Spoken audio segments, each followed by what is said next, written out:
The 76th workshop conducted by News First to provide a sound knowledge of media and communication to students took place at the P-3 Central College today.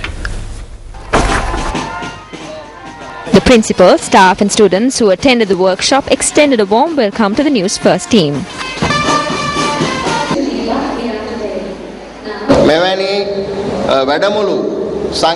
The Sirasa Media Network has conducted this workshop in schools across the island to improve the communication knowledge of school children.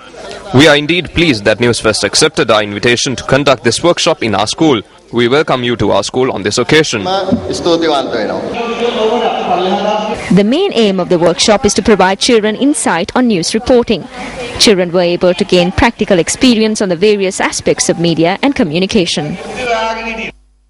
We commend the commitment of the Sirasa Media Network to enhance the knowledge of children about communication at a time when there is a reduction in such initiatives undertaken by media institutions. අපි දැනගත්ත ප්‍රවෘත්තියක් සංස්කරණය වෙන්න කොහොමද ප්‍රවෘත්තියක් ප්‍රකාශ කරන්න කොහොමද ඒ වගේම ඉදිරිපත් කරන්න කොහොමද කියලා ප්‍රවෘත්ති අපි රූපවාහිනියේ දකින විදිහට වඩා ඒකේ පසුතලයේ වෙන්නේ මොනවද ඒ හැම දෙයක්ම අපි අද ඉගෙන ගත්තා. The P-3 Central College also presented a token of appreciation to News First. A child died after being swept away in a canal in the Almavatta area in Ragala. Our correspondent stated that the deceased was one of two children swept away by the current and that the other child had been rescued. Local residents subsequently staged a demonstration opposite the High Forest Divisional Hospital in Ragala, alleging that the hospital did not administer the necessary treatment to the victim. The relatives of the victim charged that when the victim was brought to the High Forest Divisional Hospital for treatment, the hospital authorities had refused to admit the child, citing that there was no doctor on duty at the time.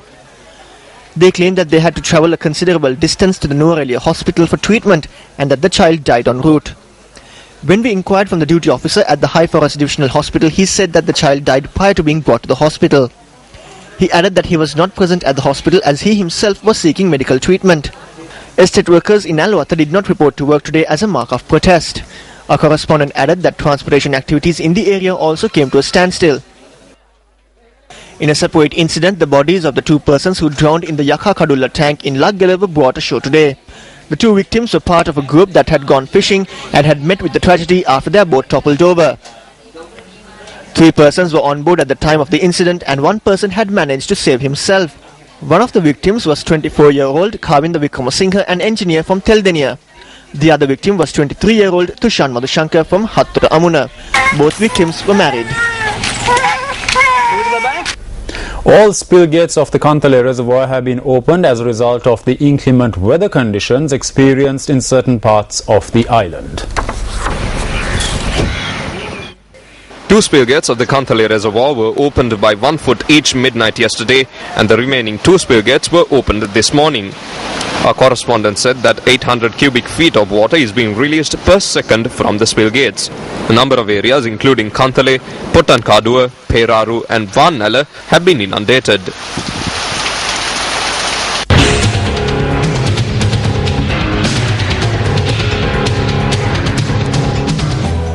Geography is amongst the obstacles facing the progress of estate schools in the Uva and Central provinces. As a result of the land in the area being levelled with consideration being given to environmental balance and estate cultivation, schools that were established here later were established on unsuitable land.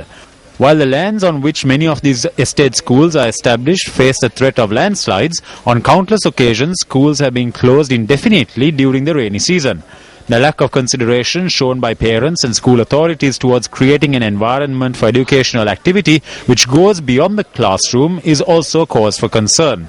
The abuse of over 3.5 acres of the 5-acre plot of land on which the Padinavala Muslim College in Valimada sits is a prime example of the lack of consideration on the part of the parents and the school authorities. This abuse is taking place under political auspices. 6 years ago, the surveyor of Badul established that over 3.5 acres of the land belonging to the school had been illegally settled and cultivated by external groups. The relevant survey, which allowed this conclusion to be reached, was conducted 6 years ago following the intervention of an individual in the past pupils community of this college. Proceedings should be done under the Land Reclamation and Development Corporation Act. The Divisional Secretariat of Valimata has all the powers. We have written letters to the then Divisional Secretariat and pointed out the illegal settlers. They have also been issued notices through the Gram Seva Niladare. 5 years and 4 months have now passed since the Presidential Secretariat issued a written notice to the Divisional Secretary of Valimata, reminding him of his responsibility to ensure that the illegally settled land is given back to the school, which is in dire need of it. District Secretary of Badulla, this one is over to you.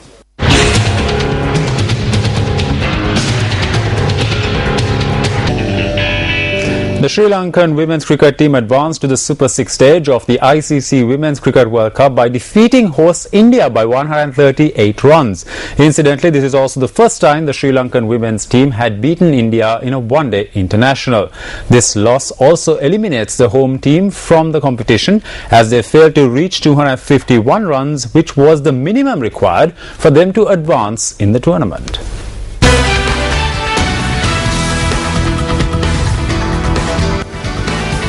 Batting first after winning the toss, Sri Lanka women's cricket team posted 282 runs for the loss of 5 wickets in their allotted 50 overs. Chamari Atapattu and Avantika Mendes opened the batting for Sri Lanka. The opening partnership, however, lasted just 4 runs as Chamari was dismissed in the first over. Deepika Rasangika, who then came to the crease, put up a 117-run second wicket stand with Avantika Mendes. Avantika Mendes scored 55 runs, which is incidentally her second international half-century. The back foot to bring up a half-screen. Skipper Shashikala Sirivardhan and Deepika Rasangika put up a third-wicket partnership of 67 runs. Deepika Rasangika scored a maiden international half-century today. Rasangika scored 84 runs off 109 balls, inclusive of 11 boundaries. Skipper Shashikala Sirivardhan scored her 8th international half-century before she was caught running between the wickets in the 47th over. Sirivardhana scored 59 runs, inclusive of 6 boundaries. She has just picked up a third wicket. Eshani Kaushalya hammered 56 runs off 31 balls, inclusive of 6 fours and 3 sixes. One of the highlights of today's match was the 17 runs scored in the last over of the innings.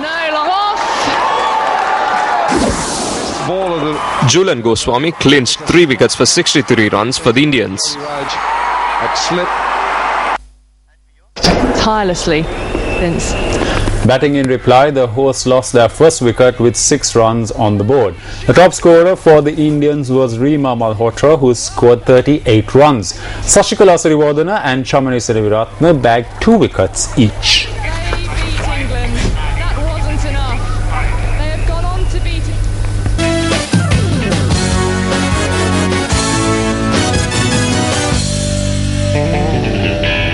On that note, we wrap up tonight's edition of Primetime News. Thanks for being with us. I'm Sonali Wanigavadke. And I'm Shane Silva. Take care and good night.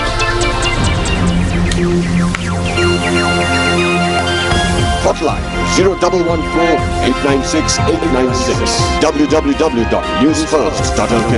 Feedback at newsfirst.lk.